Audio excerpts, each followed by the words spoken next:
I bolted awake at 5 a.m. to the thunder of heavy machinery rattling my house, discovering my insane HOA president had dug a huge trench around my entire property overnight, caging me in like a convict.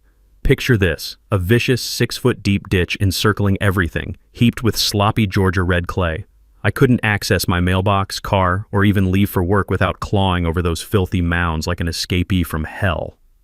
They snuck in at night, diesel smoke stinging the air, shovels grinding like screams, excavator snarling as if digging my grave. Patricia Thornfield aimed to scare me out of my grandma's inherited home. She gambled that a broke, divorced electrician couldn't challenge her HOA tyranny. What would you do if trapped in your own yard by a power-crazed neighbor? Hit like, comment your revenge fantasies, and say where you're watching from, 'cause this saga's about to demolish her empire. The fatal flaw. My secret 4K cameras caught every criminal dig, primed to nail her in court. Let me back up and tell you how I ended up trapped in my own home by a psychotic real estate agent with a god complex. My name's Marcus, I'm 45, and I'm an electrician who lost everything in a brutal divorce except my grandmother's little ranch house in Willowbrook Estates, Georgia. This place was my lifeline. Sound 200 square feet on 3/4 of an acre that sweet grandma left me when cancer took her 2 years ago. The house needed serious work, but it was mortgage-free and surrounded by $500,000 McMansions.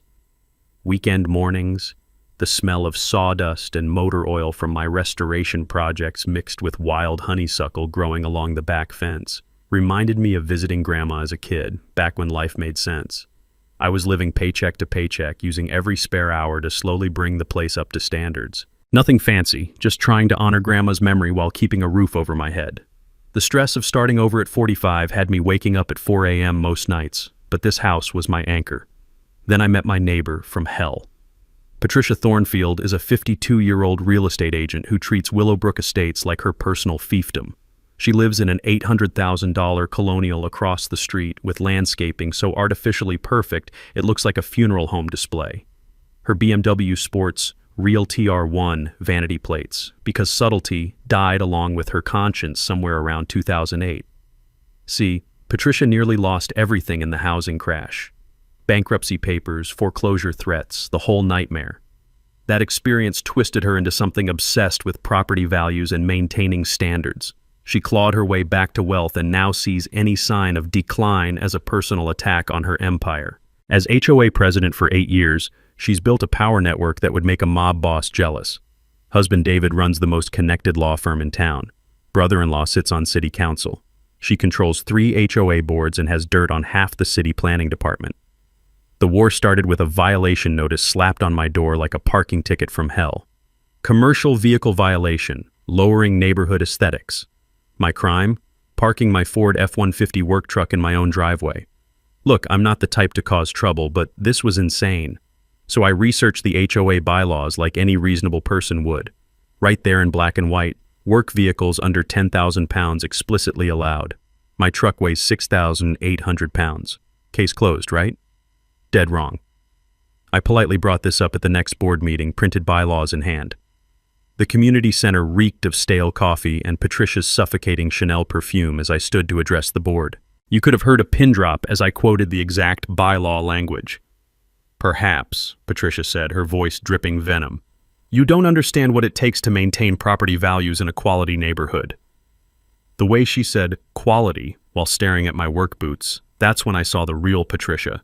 This wasn't about trucks or bylaws. This was about a classist bitch who couldn't stomach a working-class electrician contaminating her precious bubble.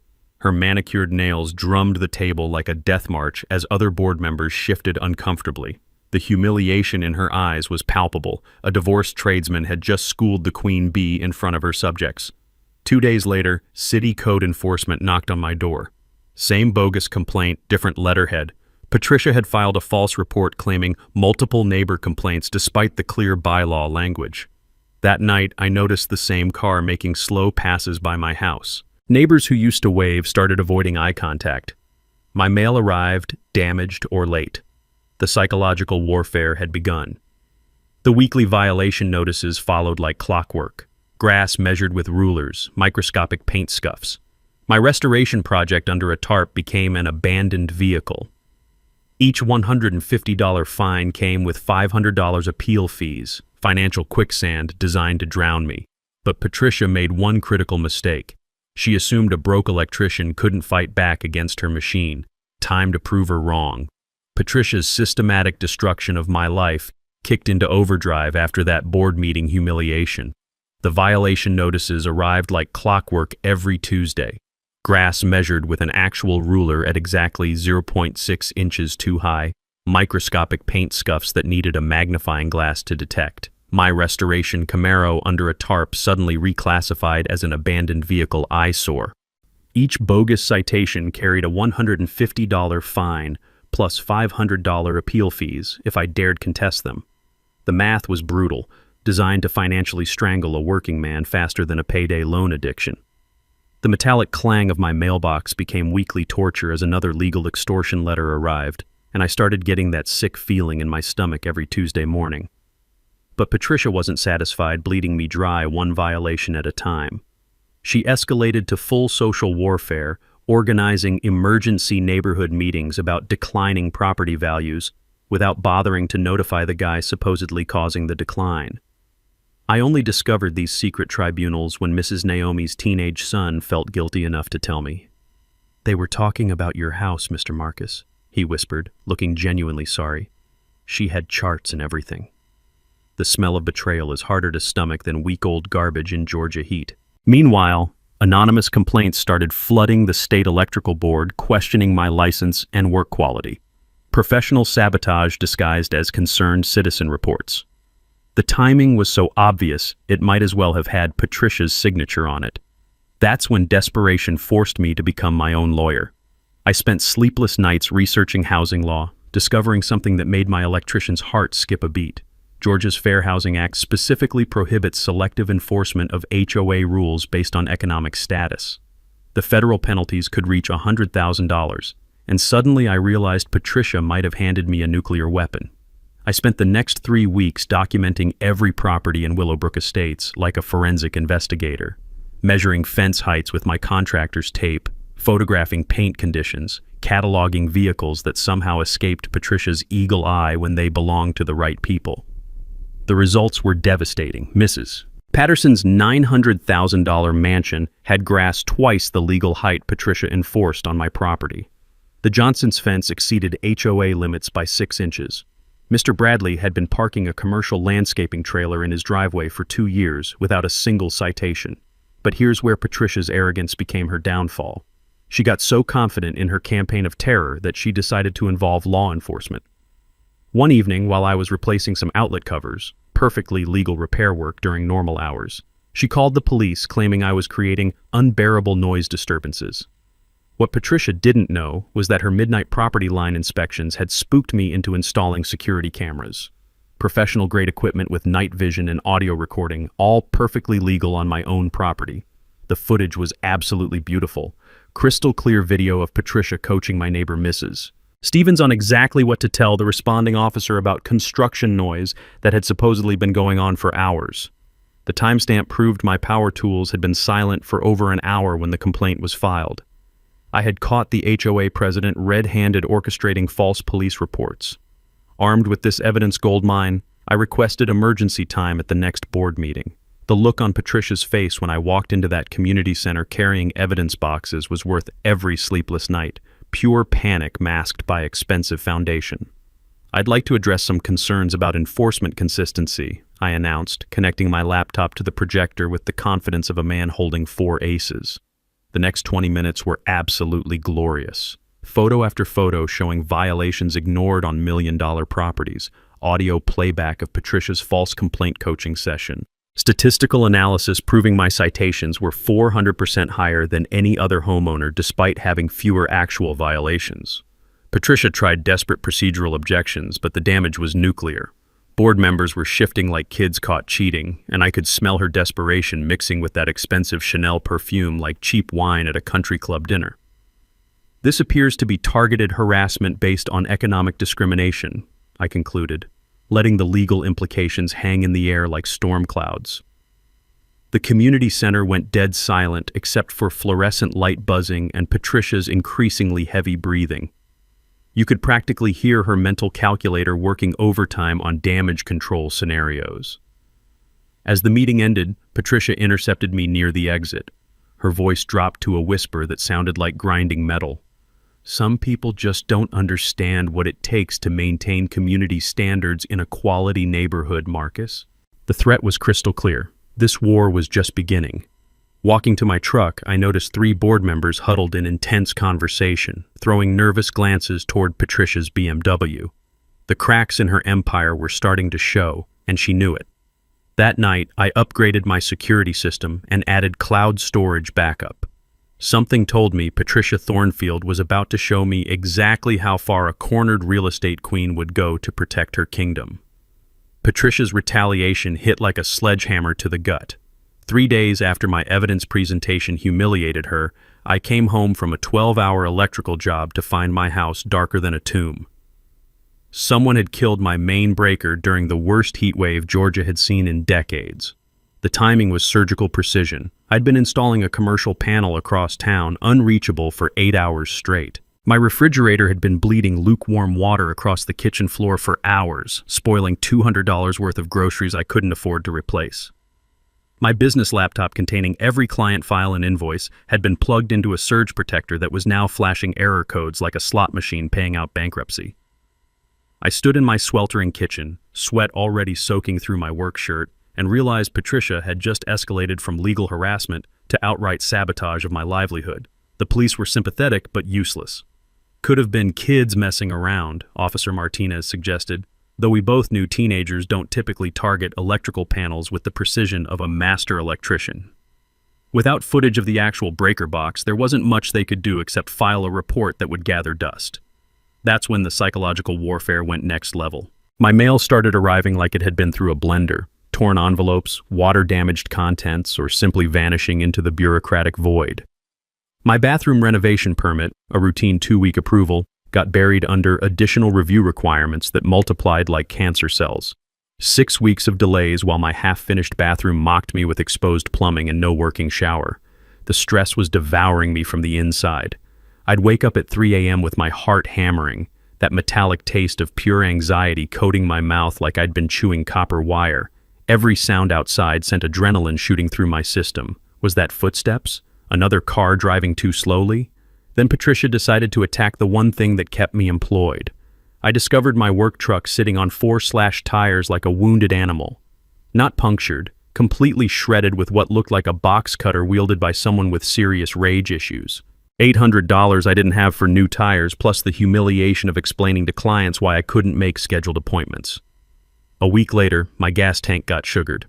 Old wives' tale that doesn't actually destroy engines, but does require expensive fuel system cleaning and sends a crystal clear message. Your ability to make a living isn't safe anywhere. I was staring down financial ruin, but desperation makes you creative. I remembered something from my housing law research, Georgia's Open Records Act. For the cost of a decent dinner, any citizen could request copies of government communications. I'd been thinking like a victim instead of an electrician troubleshooting a complex system. Time to trace every wire back to the power source. The email cache I received 2 weeks later was pure gold. Patricia had been running a shadow campaign through City Hall, using her political connections to weaponize bureaucracy against me. Her correspondence with the planning department read like a masterclass in discrimination, discussing undesirable elements, and protecting neighborhood character in language that screamed federal lawsuit. One email made my hands shake with fury. We need to make the Collins situation uncomfortable enough that he relocates to a more appropriate community for his income level. She'd put her bigotry in writing on government servers. I had her dead to rights on civil rights violations that carried automatic attorney fees and federal penalties. But Patricia wasn't done demonstrating her desperation. The black sedan started appearing like a bad omen, slow passes at odd hours, driver in sunglasses and baseball cap making sure I knew I was being watched. Professional intimidation disguised as neighborhood security, the kind that makes your skin crawl even when you know you're safe. My security cameras captured everything, including the license plate that led me down a rabbit hole I wasn't expecting. The vehicle belonged to Thornfield Security Consulting, a company that materialized 6 months ago with no website, no business license, and a registration address matching Patricia's brother-in-law's home. She was paying family members to stalk me with HOA money. This revelation hit me like touching a live wire. Patricia wasn't just a power-hungry neighbor. She was running an organized criminal enterprise using community funds to finance personal vendettas. I cornered Tom Williams, the HOA treasurer, in the grocery store frozen foods aisle. His face went chalk white when I mentioned the security consulting payments. "I can't. She'll destroy me like she's destroying you," he whispered, glancing around like Patricia might materialize between the ice cream and frozen pizzas. "Tom, she's already destroying both of us. Help me stop this before someone gets seriously hurt." That conversation changed everything. Tom revealed Patricia had been treating HOA funds like her personal piggy bank, violation fines paying for her landscaping, legal fees, even the harassment security detail. Over $40,000 embezzled across 3 years. I now had federal civil rights violations, mail fraud, embezzlement, and conspiracy. But Patricia was about to hand me the perfect smoking gun that would end her reign forever. Patricia's desperation reached full psychotic break after I exposed her embezzlement network. Her husband's law firm launched legal warfare designed to crush my soul. A cease and desist letter threatening a $50,000 defamation lawsuit for my malicious campaign of harassment and stalking. The irony burned hotter than a short-circuited breaker. David Thornfield's letterhead screamed old money intimidation, embossed gold on paper stock heavier than my work boots. The accusations were pure projection, stalking behavior, unauthorized photography of private property, and deliberately creating a hostile environment for law-abiding community members. I sat in grandmother's kitchen reading this legal terrorism, surrounded by her mason jars and hand-stitched Bible verses, feeling my world collapse like a house of cards. These monsters were trying to bankrupt me for documenting their crimes, using the legal system like a baseball bat to beat down anyone who dared fight back. The professional destruction escalated beyond legal threats. Anonymous complaints carpet-bombed the state electrical board, unlicensed work allegations, fabricated code violations, safety hazards that existed only in Patricia's diseased imagination. Each complaint triggered mandatory investigations that could destroy my license and leave me unemployable. I'd lie awake at 3 a.m. wondering if tomorrow's job might be my last.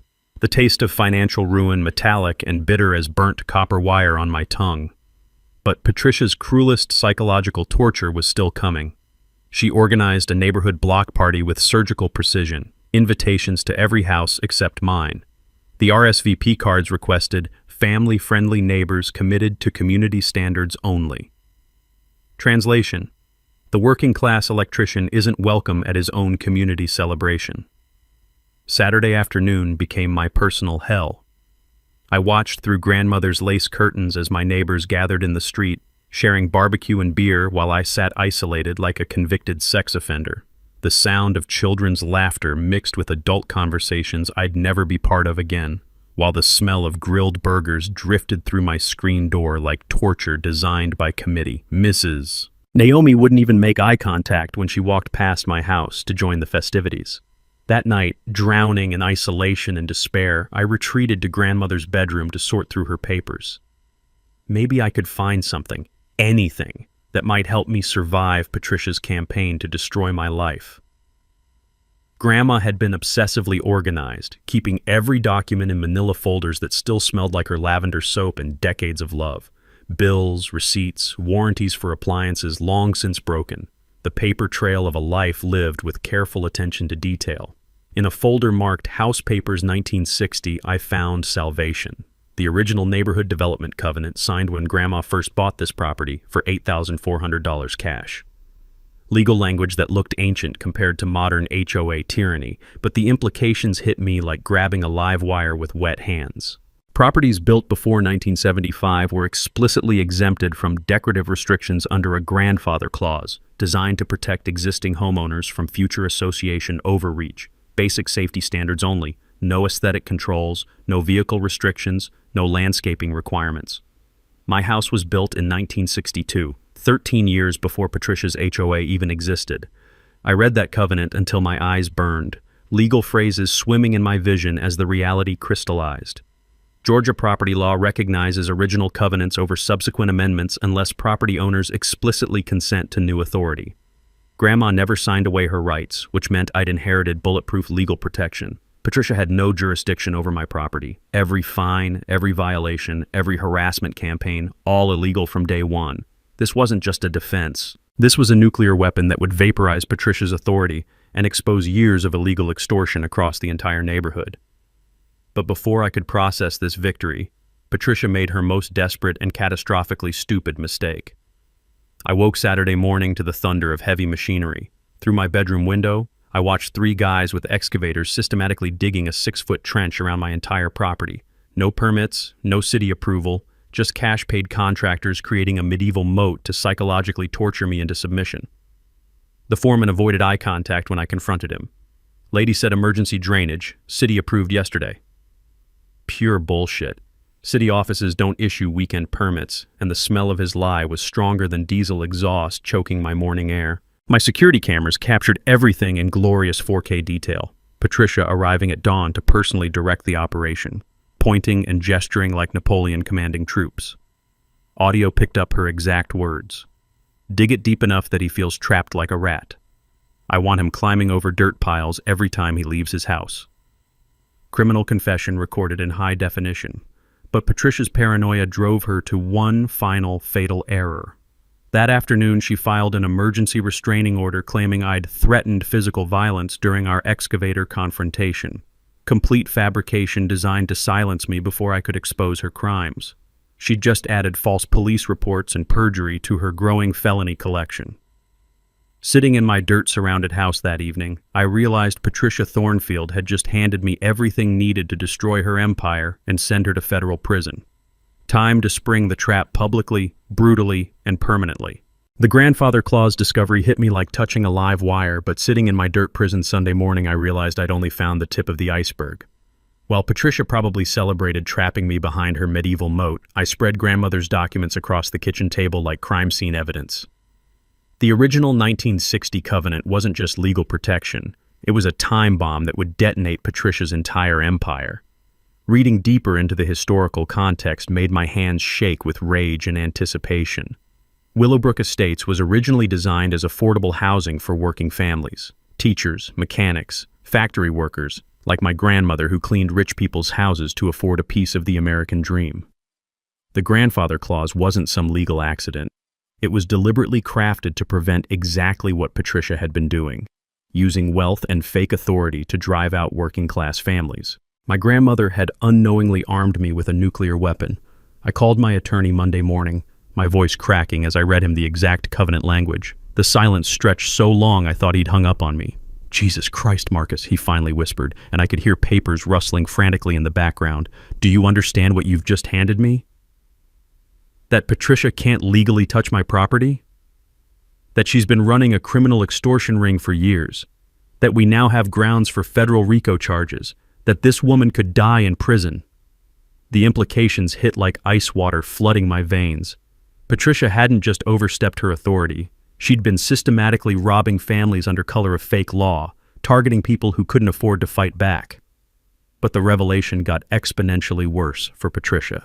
My attorney's emergency research revealed 17 other original properties in the neighborhood with identical grandfather protections. Families who'd been paying Patricia's illegal fines for years, bleeding money they couldn't afford to a woman who had zero legal authority over their homes. Mrs. Naomi alone had paid $3,400 in bogus violations. The Ramirez family had forked over $2,800. Working families choosing between Patricia's extortion and putting food on the table, while she used their stolen money to fund her lavish lifestyle. "We're talking organized racketeering," my attorney explained, his excitement crackling through the phone like electricity.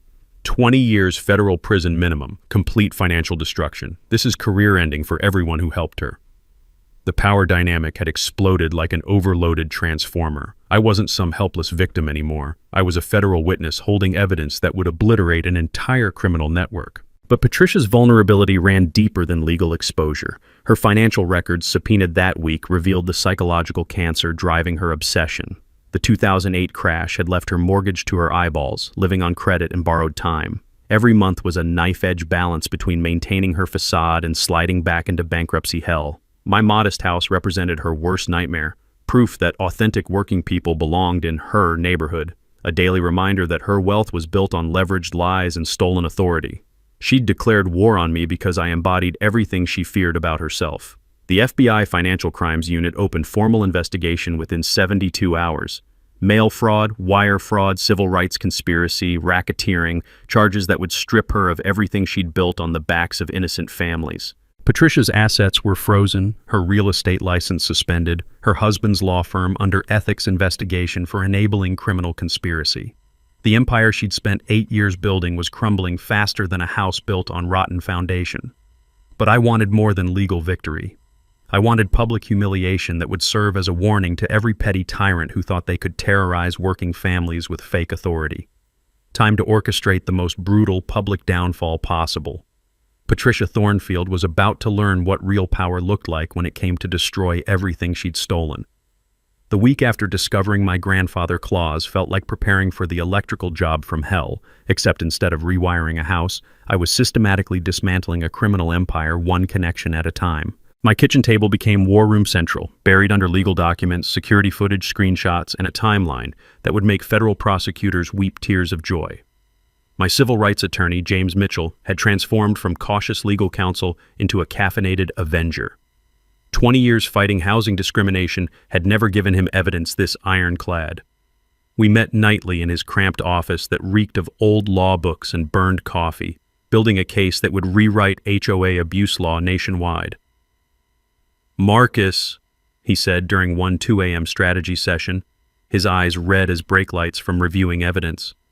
"We're not just destroying Patricia anymore.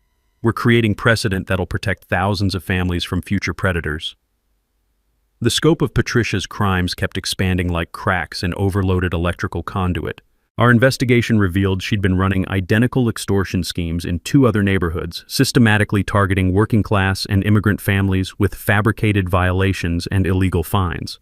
Her criminal network had stolen over $200,000 from vulnerable homeowners across 4 years. But legal victory wasn't enough. I wanted Patricia's destruction to be educational theater, a public execution that would inspire other victims and terrorize every wannabe HOA dictator in Georgia. I spent sleepless hours crafting evidence presentation that would devastate Patricia in terms ordinary people could understand. Video compilation showing her harassment escalation from parking complaints to medieval siege warfare. Financial charts tracking embezzlement patterns with the precision of electrical schematics. Timeline graphics connecting her personal luxury expenses to HOA fund theft. Everything designed for maximum visual impact when the moment came to obliterate her publicly. The community network I'd quietly assembled became my intelligence army. Mrs. Naomi finally found courage to reveal 3 years of extortion payments, admitting Patricia had threatened foreclosure over completely fabricated violations. The Ramirez family provided bank records showing $20,800 in blood money paid to avoid harassment campaigns. Tom Williams, the treasurer, agreed to wear FBI recording equipment in exchange for immunity, capturing Patricia's desperate attempts to hide her embezzlement. My most valuable ally emerged from pure coincidence. Sarah Naomi, Mrs. Naomi's daughter and investigative reporter for the regional newspaper, had been tracking HOA abuse stories across 3 counties. She'd received dozens of complaints about Patricia's tactics, but lacked concrete evidence for publication. "I've been waiting years for someone with the balls to fight back with actual documentation," she told me over coffee at Mel's Diner, her notebook already filling with details that would become front-page headlines. "Your case could expose systematic corruption affecting thousands of families." Sarah's investigation uncovered Patricia's political protection racket, city councilmen ignoring complaints in exchange for campaign contributions, code enforcement officials fast-tracking Patricia's frivolous violations while burying legitimate appeals. The corruption web stretched deeper than Georgia red clay. Meanwhile, federal investigation was accelerating like a short-circuit explosion. FBI financial crimes agents executed search warrants on Patricia's home and office, hauling away computers and financial records that filled evidence gaps like puzzle pieces. IRS Criminal Division began building tax evasion charges related to her embezzlement. Civil Rights Division prosecutors were practically salivating over the discrimination evidence quality. I coordinated timing with the precision of a master electrician planning a commercial installation. Federal complaints filed simultaneously for maximum system overload, media coverage breaking exactly when Patricia felt most secure, community confrontations staged with cameras rolling and federal agents positioned for immediate arrests. The psychological warfare was equally crucial. I let Patricia believe her trench intimidation had broken my spirit, maintaining the illusion of defeat while building my nuclear arsenal. I avoided public appearances, stayed invisible on social media, even started parking my truck in the garage to suggest I was hiding in shame. Patricia's arrogance made her catastrophically sloppy.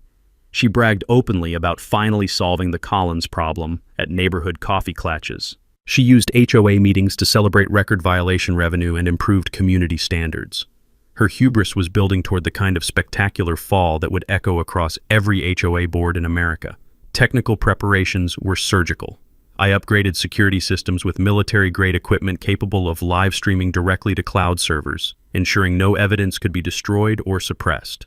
Backup recording devices were strategically positioned throughout my property like electronic landmines. Digital evidence lived in multiple secure locations, including my attorney's encrypted servers and FBI evidence vaults.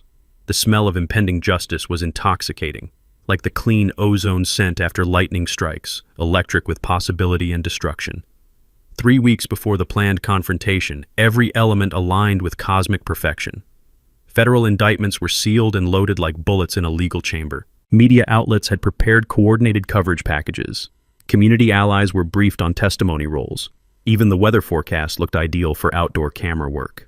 Patricia Thornfield had spent years terrorizing innocent families with fake authority, stolen money, and systematic harassment designed to ethnically cleanse working people from their homes. Tomorrow morning, she was going to meet real authority armed with federal badges, criminal charges, and the unforgiving spotlight of public humiliation. Patricia's desperation exploded into full psychotic warfare as federal investigators circled her crumbling empire like vultures sensing death. She must have felt the noose tightening, because her retaliation escalated beyond harassment into sabotage that could have murdered someone. I discovered the carnage Tuesday morning, my electrical meter obliterated like it had been hit by a sledgehammer wielded by someone with serious rage issues. The metal housing was crushed into scrap, live wires exposed and sparking, the whole system deader than Patricia's conscience. In the middle of a heat wave that was cooking Georgia at 98 degrees, with my elderly neighbor Mrs. Patterson dependent on oxygen equipment that required constant electricity to keep her breathing. Standing in my driveway at 6 a.m., staring at three $200 worth of emergency repairs I couldn't afford, the metallic taste of pure rage filled my mouth like I'd been chewing copper wire. Patricia had crossed the line from harassment to attempted manslaughter. But the electrical sabotage was just the opening salvo in a professional destruction campaign designed to end my career permanently. Anonymous complaints carpet-bombed every regulatory agency with jurisdiction over my business. Better Business Bureau, State Licensing Board, IRS Criminal Division. Each false report triggered mandatory investigations that consumed hours of documentation and legal responses, bleeding time and money from my already hemorrhaging bank account. The stress was literally eating me alive. I'd lost 15 pounds from anxiety-induced insomnia, my hands shaking every morning like I had Parkinson's as I reached for whatever fresh legal hell had arrived in my mailbox. The smell of my own fierce sweat had become a constant companion, mixing with the diesel exhaust from Patricia's surveillance vehicles in a toxic cocktail that made my stomach churn. Patricia's husband's law firm escalated the legal terrorism with 7 consecutive cease and desist letters, claiming my evidence gathering constituted criminal stalking under Georgia Penal Code. Pure projection designed to drain my legal defense fund before the real battle began, each letter carrying threats of felony prosecution and financial ruin. But the psychological torture reached surgical precision with Patricia's neighborhood safety patrol, organized surveillance that treated me like a registered sex offender in my own community. They photographed every visitor, recorded license plates of anyone who dared support me, and maintained detailed logs of my daily movements like I was plotting terrorist attacks instead of trying to survive economic warfare. The humiliation burned hotter than touching a live wire.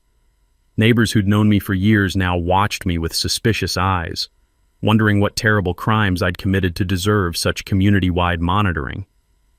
Then I captured Patricia's most damning evidence yet, security footage of her delivering a thick envelope to City Code Enforcement Supervisor Mike Stevens, $5,000 in cash that coincided with a sudden explosion of emergency safety violations appearing on my property like mushrooms after rain. The bribery was so blatant it made my jaw hit the floor.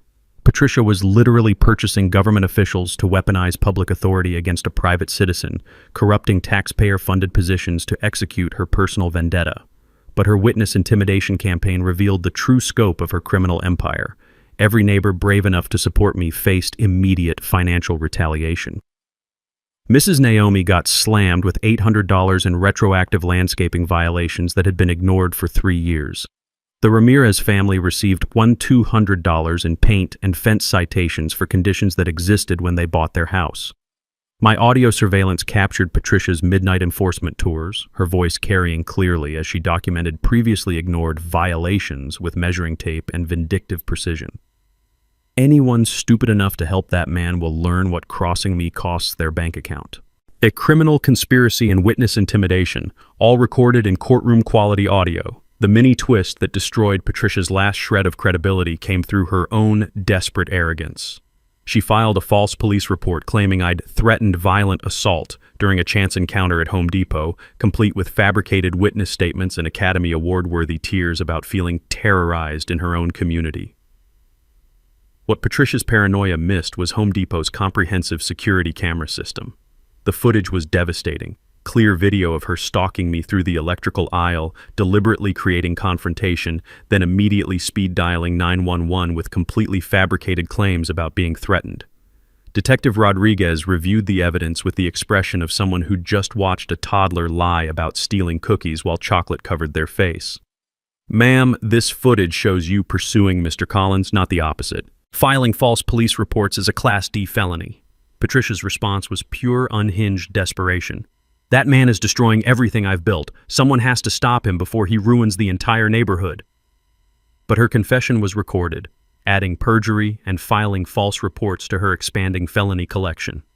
The FBI task force now possessed enough evidence to prosecute organized crime conspiracy that would send Patricia to federal prison for decades. Wire fraud, mail fraud, bribery, civil rights violations, witness intimidation, a criminal enterprise that had terrorized innocent families for years. Patricia Thornfield was about to discover that destroying working people's lives carries consequences that would obliterate everything she'd stolen. Patricia's final descent into criminal madness began with a digital assassination campaign that felt like being mauled by a pack of cyber wolves. Anonymous social media accounts materialized overnight, spreading poison about my history of violence against women and dangerous mental instability that made me sound like a serial killer loose in suburbia. The fake Facebook profiles were professionally crafted with stolen photos and fabricated backstories, posting detailed lies about me threatening elderly neighbors and operating illegal electrical work that endangered public safety. Each post generated dozens of shares and comments from people who'd never met me but were convinced I was a menace to society. But Patricia's employment sabotage hit like a sledgehammer to the solar plexus. She contacted my supervisor at Henderson Electric with such convincing lies about federal fraud investigations that I got suspended pending company review. 20 years of spotless reputation destroyed by a single phone call filled with fabricated evidence and crocodile tear concern for employee safety. Sitting in my supervisor's office, watching my career crumble while the smell of sawdust and honest work mocked me from the shop floor, I felt something die inside my chest. This wasn't just about property disputes anymore. Patricia was systematically erasing my ability to survive as a human being. The neighborhood siege escalated into full-scale psychological warfare designed to drive me to suicide or murder. Patricia's safety patrols treated me like a registered sex offender, photographing every visitor and maintaining detailed surveillance logs that made leaving my house feel like escaping prison. The constant watching eyes made my skin crawl like I was covered in fire ants. But the social isolation campaign was surgical in its cruelty. Patricia created Willowbrook Safety Concerns, a private Facebook group dedicated to spreading lies about my threatening behavior and property value destruction. Screenshots revealed neighbors I'd considered friends sharing posts about feeling unsafe due to my presence in their community. Mrs. Naomi, whose electrical problems I'd fixed for free dozens of times, posted about feeling intimidated by his constant surveillance and documentation activities. The Johnsons, whose Christmas lights I'd repaired every year for a decade, shared genuine-sounding concerns about my increasingly erratic and unstable behavior. The betrayal tasted like drinking battery acid, burning, toxic, and impossible to swallow without permanent damage. Then Patricia made her most legally catastrophic mistake yet, driven by desperation that had completely severed her connection to reality. She filed a fraudulent mechanics lien against my property, claiming $8,000 in unpaid emergency HOA assessments for landscaping damage and enhanced security expenses. The paperwork was professionally forged with fake invoices, counterfeit contractor signatures, and backdated authorization documents designed to cloud my property title and prevent any sale or refinancing. But greed made Patricia sloppy. She dated work orders before the alleged damage occurred, and the contractor signatures didn't match state licensing database records. My attorney nearly danced when he discovered the fraud. "Marcus, she just committed felony document forgery that's worth 5 additional years in federal prison. This woman has completely lost her mind." Patricia's final act of desperation revealed the full scope of her psychological breakdown. She petitioned City Council to declare my property a public health hazard requiring immediate condemnation and forced demolition, supported by fabricated inspection reports claiming rodent infestations, toxic mold, and structural collapse risks. The fiction was elaborate enough to fool casual review, but my security cameras captured the truth in devastating detail. Patricia had spent 3 nights planting evidence, dumping garbage, spreading dead rats, and creating fake water damage to support her condemnation petition. Audio recordings caught her instructing accomplices with the precision of a crime boss. "Scatter the rat carcasses near the foundation. Pour this motor oil under the back porch to simulate septic problems. We need photographic evidence that forces the city to condemn this shithole." Criminal evidence tampering and filing false government documents, all captured in courtroom-quality video that would make federal prosecutors climax with excitement. But the fifth and final mini-twist that guaranteed Patricia's destruction came through pure poetic justice. At Morrison's coffee house, celebrating what she believed was imminent victory with her shrinking circle of supporters, Patricia got drunk on overconfidence and started running her mouth loud enough for half the establishment to hear. "The Collins situation will resolve itself within 30 days, she announced with the swagger of someone who'd never faced real consequences. "I've got City Hall connections that will condemn his property and force a fire sale. Some people need to learn their place in quality communities like ours." What Patricia's arrogance missed was Sarah Naomi sitting 2 tables away, recording every word on professional equipment that captured discriminatory intent with crystal clarity. "People like Collins bring down property values just by existing," Patricia continued, her voice carrying clearly across the coffee shop. "Working-class trash doesn't belong in neighborhoods built for successful families." Federal hate crime enhancement evidence recorded in high-definition audio that would add mandatory minimum sentencing to her already devastating criminal charges.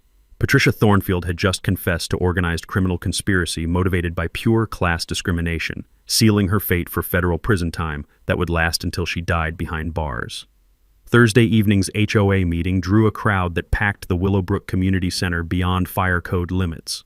Word had spread through neighborhood gossip networks that something big was brewing, though nobody understood they were about to witness the public execution of a criminal empire that had terrorized families for years. Patricia arrived like a queen approaching her coronation, wearing a designer suit that probably cost more than my monthly rent and carrying a thick presentation folder with the confidence of someone who believed she'd finally conquered her greatest enemy. Her BMW pulled into the reserved HOA president parking spot while 3 news vans positioned themselves discreetly across the street, cameras ready to capture what would become regional television gold. The community center reeked of nervous energy mixed with cheap coffee and that institutional disinfectant smell that reminded me of every government building I'd ever been forced to visit. Folding chairs were packed so tight people stood along the walls, creating a pressure cooker atmosphere that felt ready to explode. I entered quietly through the back door with my attorney, carrying a single evidence box that contained enough documentation to destroy Patricia's life. My hands weren't shaking anymore. After weeks of terror and sleepless nights, I felt the cold calm of someone who'd already won, but was waiting for the enemy to figure it out. Patricia opened with her usual theatrical flair, presenting her annual community improvement report like she was accepting a Nobel Prize for neighborhood excellence. She celebrated record enforcement revenues, increased property values, and successful resolution of problem properties that threatened community standards. "Ladies and gentlemen," she announced with smugness that made my skin crawl, "I'm proud to report that Willowbrook Estates has achieved the highest property values in our region, thanks to consistent enforcement of quality standards that protect every family's investment." The scattered applause from her remaining supporters felt hollow in the packed room, like clapping for a dictator while secretly hoping for revolution. That's when I stood up. "Mrs. Thornfield, I'd like to address some significant inaccuracies in your report." The room went dead silent except for the hum of fluorescent lights and the sound of collective breath being held. Patricia's face shifted from confidence to barely controlled panic as she realized her victim had walked voluntarily into what she'd assumed was her victory celebration. "Mr. Collins, this meeting follows proper parliamentary procedure." "Actually," my attorney interrupted, connecting his laptop to the projector with movements that felt choreographed for maximum dramatic impact, "we have legal authority to present evidence of criminal violations that directly relate to HOA governance." The next 20 minutes were absolutely beautiful. High-definition security footage filled the projection screen, showing Patricia personally directing the excavation crew to dig my property siege trench. Audio played her exact words with crystal clarity. "Make it deep enough that he feels trapped like a rat. I want him climbing over dirt every time he leaves his house." Criminal conspiracy and harassment, recorded in courtroom quality.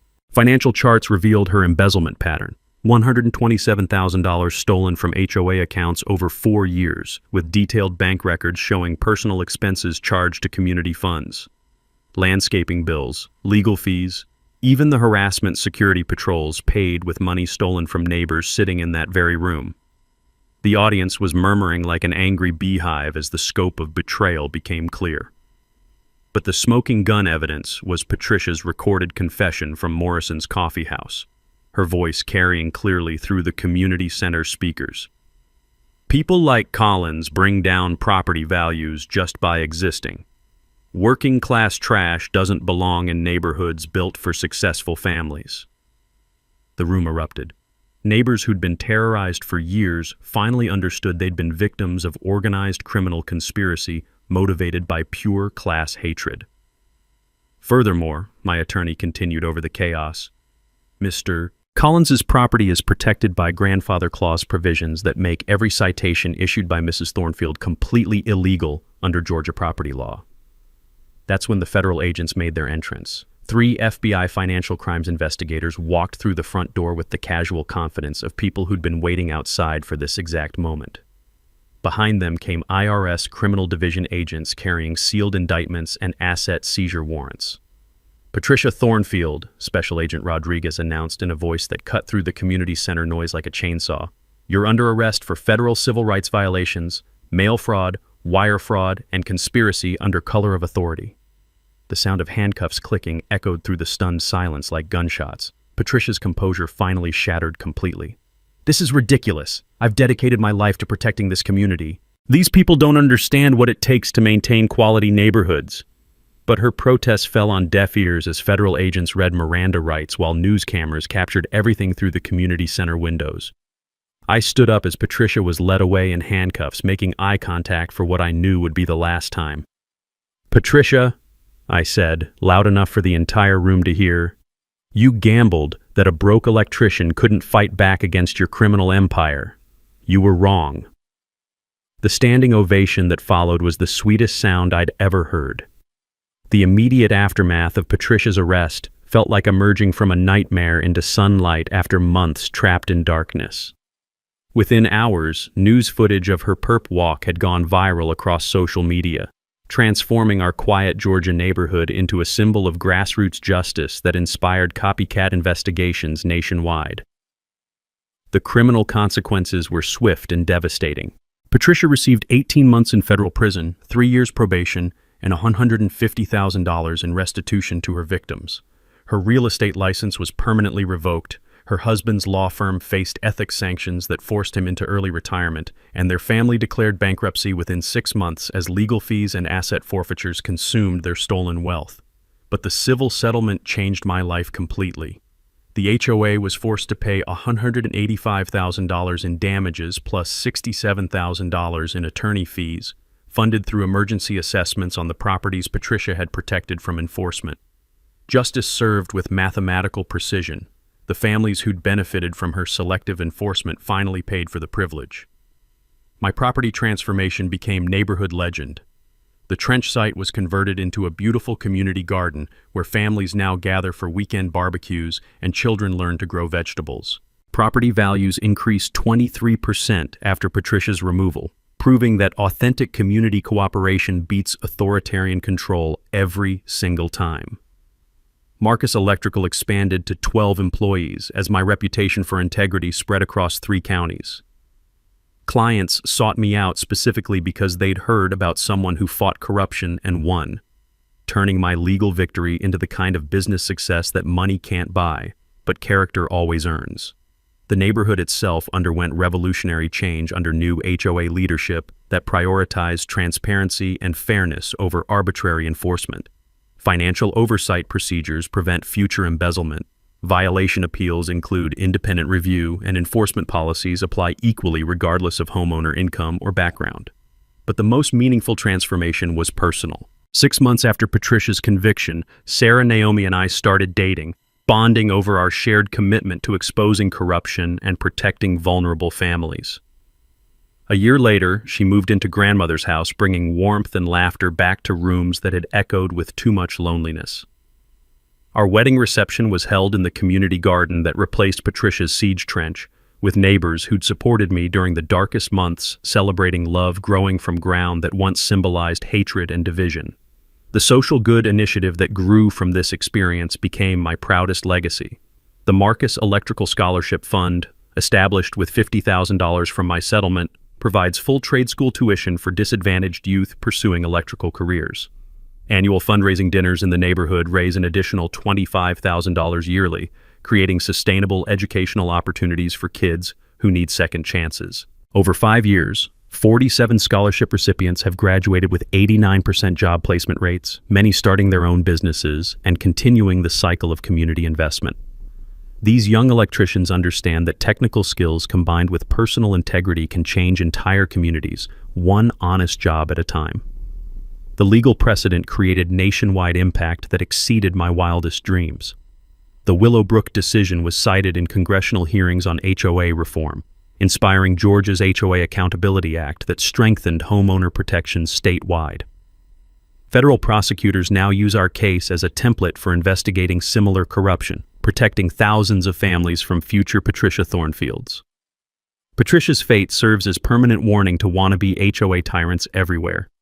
She served 14 months in federal minimum security prison, lost her home to legal fees and restitution, and moved to a different state where she works retail for minimum wage. Her attempts to rebuild credibility fail repeatedly as background checks reveal her federal conviction for civil rights violations and embezzlement. Meanwhile, our neighborhood has become a model for HOA governance that balances community standards with individual rights. Delegation visits arrive monthly from other associations, seeking guidance on preventing abuse while maintaining property values through cooperation instead of coercion. The annual Justice Day celebration, held every Thursday evening in the community garden, raises funds for legal aid organizations helping other HOA abuse victims.